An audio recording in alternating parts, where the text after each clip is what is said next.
ఓం సాయిరామ్. సాయి భక్తులందరికీ నమస్కారం అండి. అందరూ ఎలా ఉన్నారు ఫ్రెండ్స్? మన సాయినాథుని దయ వల్ల అందరూ బావుండాలని మనస్ఫూర్తిగా కోరుకుంటూ ఈరోజు ఈ వీడియోనైతే స్టార్ట్ చేస్తున్నాను. ఇక ఈరోజు వీడియోలో బాబాగారు ఎప్పటిలానే ఒక మంచి సందేశాన్ని మనందరి కోసం, సాయి భక్తులందరి కోసం తీసుకొచ్చారు. ఇక ఏమాత్రం లేట్ చేయకుండా బాబాగారి సందేశం ఏంటో స్వయంగా మనం మన సాయి తండ్రి మాటల్లోనే విందామా? తల్లీ, ఎందుకో అస్సలు తెలియడం లేదమ్మా. ఈ రాత్రి ఎలా అయినా సరే నీతో మాట్లాడాలని వచ్చేశాను. నీ సాయి తండ్రి చెప్పే మాటలను కాస్త మౌనంగా, జాగ్రత్తగా వింటే అన్నీ నీకే తెలుస్తాయి. నమ్మి వింటావు కదా? విను బిడ్డా, అస్సలు వదులుకోకు. ఇది నీకైనది, నీ జీవితానికి సంబంధించింది. వెంటనే విను అని బాబాగారితో చెప్తున్నారండి. మరి బాబాగారు మనకేం చెప్పబోతున్నారు? ఈ రాత్రిన బాబాగారు మనతో ఎందుకు మాట్లాడాలనుకుంటున్నారు? అలానే ఏం మాట్లాడాలనుకుంటున్నారో ఇవన్నీ కూడా స్వయంగా మనం మన సాయి తండ్రి మాటల్లోనే విందామా? తల్లీ, మనసెందుకో బెంగగా అనిపిస్తుంది. ఎందుకో తెలియడం లేదు. నీతో ఈరోజు మనసు విప్పి మాట్లాడాలనే ఈ రాత్రి నీ ముందుకు వచ్చేశానమ్మా. కాస్త నన్ను నమ్మి నీ తండ్రిగా భావించి, లేదా నీ స్నేహితుడిగా భావించో నా ఈ మాటలను విను బిడ్డా. విని అర్థం చేసుకో. ఇవి నీకైనవి, నీ జీవితానికి సంబంధించినవి. నా ఈ మాటలను పెడచెవిన పెట్టకుండా వెంటనే వింటావు కదా? ఇవి విని అర్థం చేసుకుని ముందుకు వెళ్తే నీ జీవితం ఇప్పటికన్నా ఇంకా ఇంకా బ్రహ్మాండంగా ఉంటుంది తల్లి.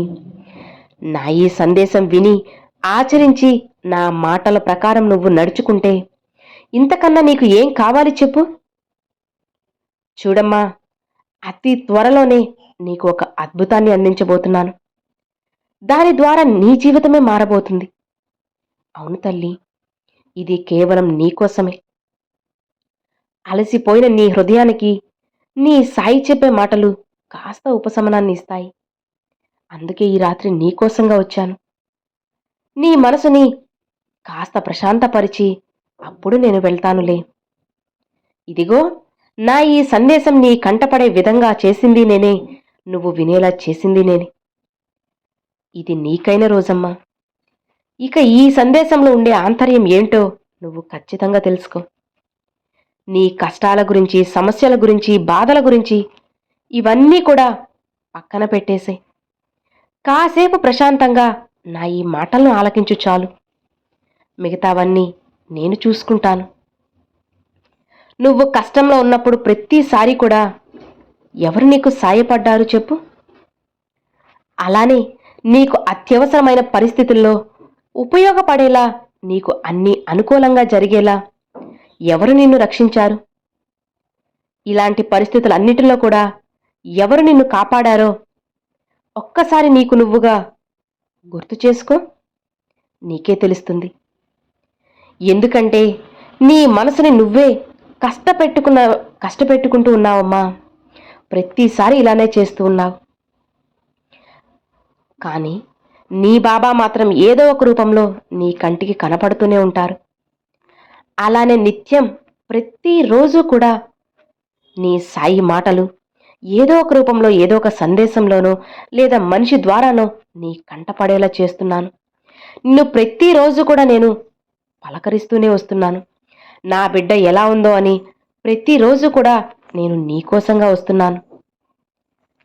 అలానే నీ కష్టాన్ని కూడా నా కష్టంగా భావిస్తూ ప్రతిసారి కూడా ఏదో ఒక విధంగా మంచి చేయాలన్న ఆలోచనతోనే నీకు మంచి దారిని చూపిస్తూ మంచి మార్గంలో నిన్ను నడవమని చెబుతున్నాను. అప్పుడే కదా నీకు మంచి భవిష్యత్ అనేది వస్తుంది చెప్పు.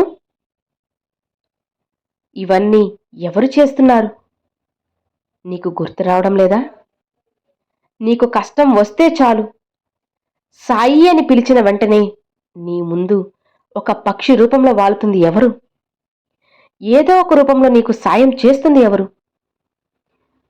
నేనే స్వయంగా నీ వద్దకు రాలేకపోయినా ఏదో ఒక రూపంగా నీకొచ్చి సాయం చేస్తున్నాను.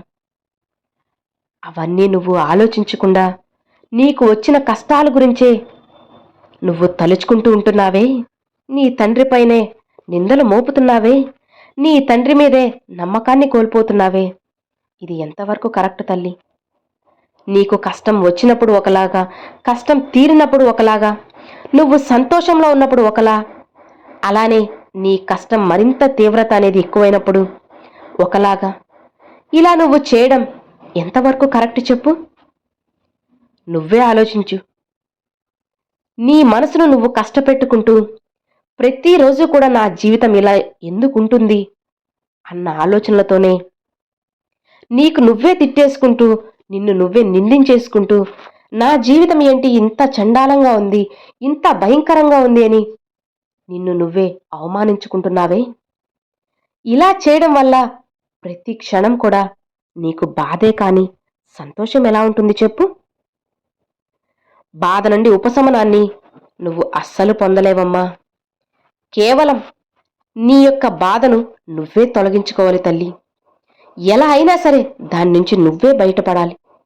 నీకు నువ్వుగా బయటపడితేనే దానికి నువ్వు ప్రశాంతంగా ఉండగలవు. బిడ్డా, అసలు నీతో మాత్రం ఎందుకు మాట్లాడాలి అనుకుంటున్నానో చెబుతాను విను. నువ్వు ఎంత బాధలో ఉన్నావో, ఎంత నిరుత్సాహపడున్నావో ఒక తండ్రిగా నాకు తెలుసు.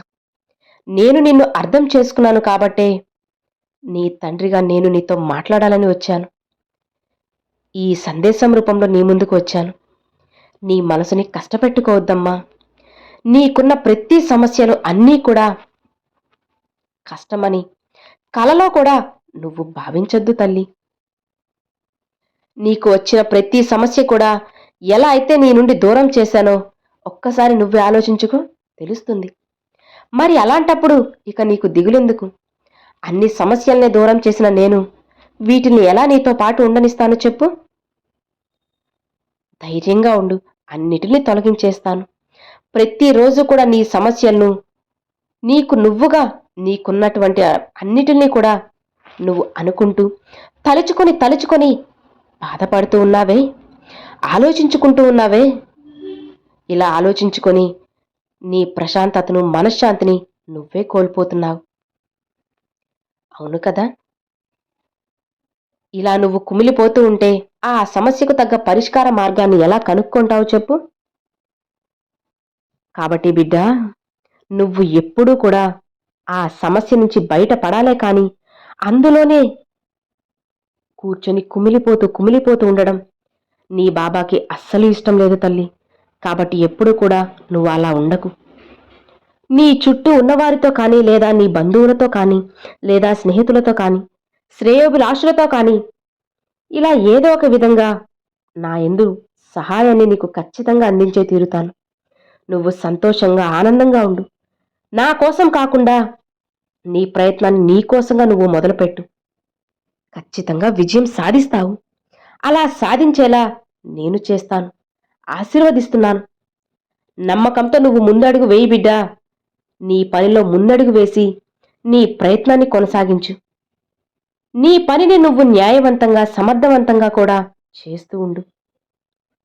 ఈరోజు ఈ సమస్య నీ చుట్టూ ఉందిలే అని ఎవరైతే నిన్ను హేళన చేసి నవ్వుతూ ఉన్నారో, ఎవరైతే నీ సమస్యలను మాటిమాటికి నీకు గుర్తు చేస్తూ బాధ పెడుతూ ఉన్నారో, ఇక నిన్ను ఈ విధంగా మానసిక క్షోభను పెడుతున్నారో, వారి గురించి నువ్వు ఏమాత్రం ఆలోచించకుండా నీ పనిలో నువ్వు నిమగ్నమై నీ పనిపై నువ్వు దృష్టి పెట్టి నీ పనిని నువ్వు న్యాయంగా చేసుకో తల్లి. అప్పుడే నీ పనిలో నువ్వు విజయాన్ని పొందేందుకు పునాది వేసుకుంటావు. కాబట్టి నువ్వు చేసేటువంటి ప్రతి ప్రయత్నంలో నీ వెంట ఎప్పుడూ నీ సాయి తండ్రి ఉంటారు అని మర్చిపోకు. సాయంగా నేను నిలబడతాను. మరీ చెబుతున్నాను తల్లి, నేను ప్రమాణం చేసి మరీ చెబుతున్నాను. నీకు తోడుగా, అండగా నేను ఎప్పుడూ నీ వెంటే ఉంటాను. ఆనందంగా, సంతోషంగా ఉండు. నీ జీవితాన్ని హాయిగా గడుపు బిడ్డా. నీ సాయి తండ్రి ఎల్లవేళలా నీతో ఉన్నారు కదా. ఇక ప్రశాంతంగా నిద్రించు. మనసులో ఉన్న అనవసరమైన ప్రశ్నలన్నిటినీ కూడా పక్కన పెట్టేసే. ఇక నువ్వు హాయిగా, సంతోషంగా ఉండు అని బాబాగారితో చెప్తున్నారండి. సో విన్నారు కదండి, ఈరోజు బాబాగారు ఈ రాత్రిన చాలా చక్కటి సందేశాన్ని మనందరి కోసం సాయి భక్తులందరి కోసం తీసుకొచ్చారు. మరి ఈరోజు బాబాగారు పంపించిన ఈ మంచి సందేశం మీ అందరికి నచ్చిందే అనుకుంటున్నాను. నచ్చితే ఒక చిన్న లైక్ చేయండి, మరికొంతమంది సాయి భక్తులకు షేర్ చేయండి. ఫస్ట్గా మన ఛానల్ చూసారు సబ్స్క్రైబ్ చేసి సపోర్ట్ చేయండి friends. Thanks for watching. Om Sairam.